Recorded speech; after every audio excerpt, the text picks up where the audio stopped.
Me interesa comentarles sobre evaluación. ¿Qué es lo que evaluamos como Info en la Ciudad? Lo que evaluamos es la Plataforma Nacional de Transparencia y los sitios web. De las 146 sujetos obligados, esto en cuanto a la evaluación que estamos corriendo ahora justo en 2020, en el primer trimestre, sobre la información anual de 2019. Quisiera hacer énfasis en tres cosas.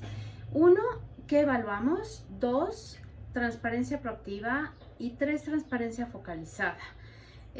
Me gustaría mucho hacer el énfasis que la carga de información que ya realizaron del año pasado tiene que estar, digamos, desglosada en distintas obligaciones que marca la ley de la Ciudad de México y por supuesto que se deriva de la Ley General de Transparencia.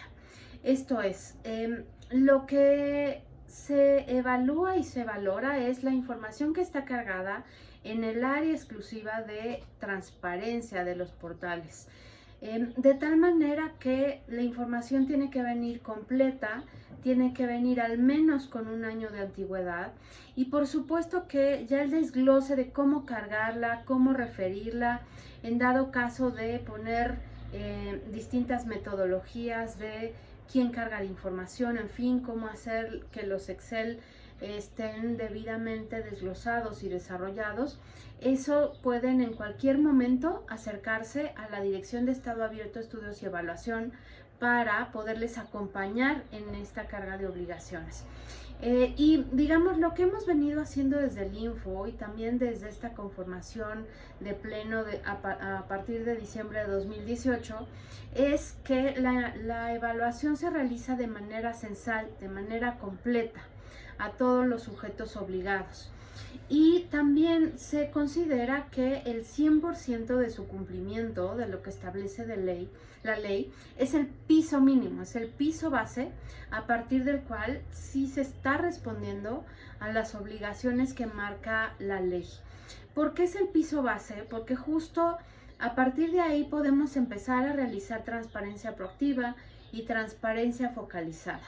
¿Qué significa esto?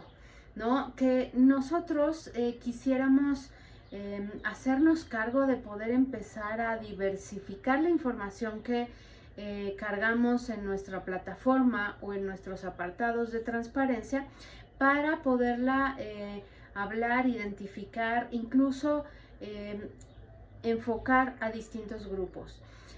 Una misma información puede tener distintas utilidades de acuerdo a quien la acerquemos a los usuarios de esa información, a las personas usuarias. De tal manera que el hacer transparencia proactiva implica justo que sea de mucho mayor utilidad la información que estamos generando y que no solo sea exclusivamente la información que cargamos por obligaciones de transparencia. De tal manera que podemos hacer incluso transparencia proactiva a través de nuestras redes sociales, de aplicaciones específicas, de nuestro sitio web, a través incluso de distintos mecanismos de comunicación que ni siquiera utilizan tecnologías de la información.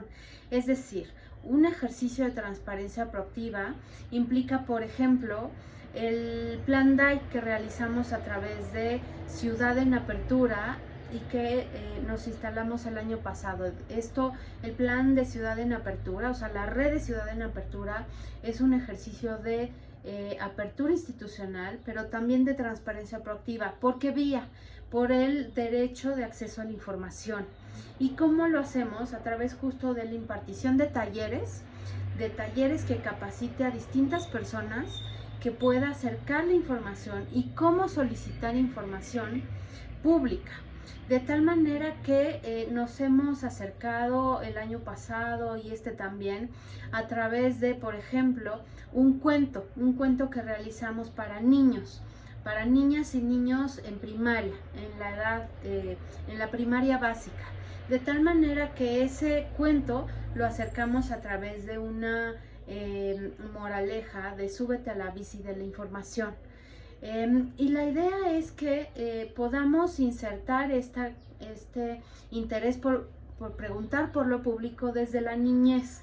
¿Por qué es importante? Porque el acceso a la información ayuda a el ejercicio de los derechos el ejercicio de los derechos humanos, de cualquier tipo de derechos legales, pueda ser ejercido a cualquier edad. O sea, de hecho, entre más temprano iniciemos como sociedad, vamos a poder aportar mucho más a la cultura democrática, ¿no? Y en ese sentido, la transparencia proactiva a través del DAI, a través de la Red de Ciudad en Apertura, es un muy buen ejemplo de cómo nos hemos ido articulando, ¿no? Para como Info en la Ciudad, como sociedad, a través de grupos, a través incluso de alcaldías, en fin.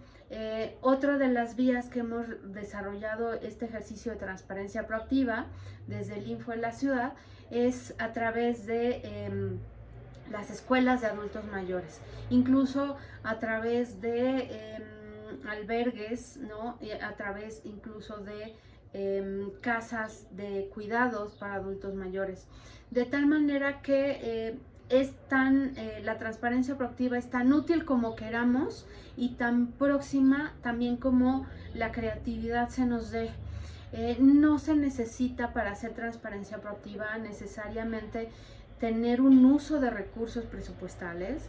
O sea, podemos hacerlo a través, insisto, de nuestra creatividad, de las plataformas que tenemos, de los recursos que tengamos a nuestro alcance. De tal manera que hay incluso una guía que se generó, un primer acercamiento a través del INAI, una guía de transparencia proactiva que todas y todos pueden generar y pueden consultar. Y por supuesto son saques, son ideas, es para despertar intención de generar distintas actividades, en fin, o sea, son guías para poder empezar a trabajar, ¿no? Que de ninguna manera son exhaustivas, ni excluyentes, ni únicas, ¿no?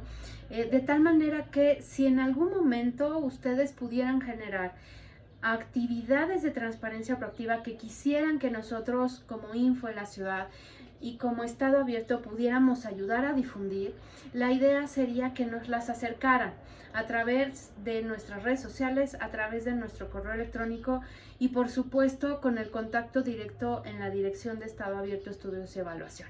De tal manera que el otro tercer punto que quería resaltar era justo de transparencia focalizada. ¿Qué significa esto de la transparencia focalizada? Hacer un zoom en lo que nos interesa revisar de la información que vamos a transparentar. Un ejercicio de transparencia focalizada puede ser, por ejemplo, tener licitaciones públicas, darle un seguimiento al dinero. ¿Y por qué es importante? Porque nos ayuda también a tejer la transparencia focalizada con transparencia presupuestal, incluso con combate a la corrupción, con prevención de conflictos de intereses, ¿no? Hay tanta versatilidad y tanto enriquecimiento en la transparencia como queramos darle y de acuerdo a la información que vamos abriendo, poniendo a disposición o incluso que la transparencia focalizada se gestionara a través de reuniones que fueran visibilizadas, que fueran abiertas, que estuvieran interactivas incluso. O sea, de tal manera que en este ámbito de transparencia focalizada también hemos hecho un recuento de sitios web, de incluso documentos que ustedes pueden consultar para para enriquecer ideas, para poder tener esa retroalimentación y generar creatividad. Creo que la parte justo muy interesante, muy versátil y que puede ser tan flexible como nosotras queramos es que la transparencia y la creatividad se tejen para generar apertura institucional. De tal manera que en ese sentido pues quedamos también abiertas 100% a recibir la información que ustedes nos quieran acercar, las buenas prácticas y si quieren hacer algunos protocolos, prototipos y construir en conjunto con Estado Abierto del Info en la Ciudad, puedan por supuesto contar con nosotras, para eso estamos.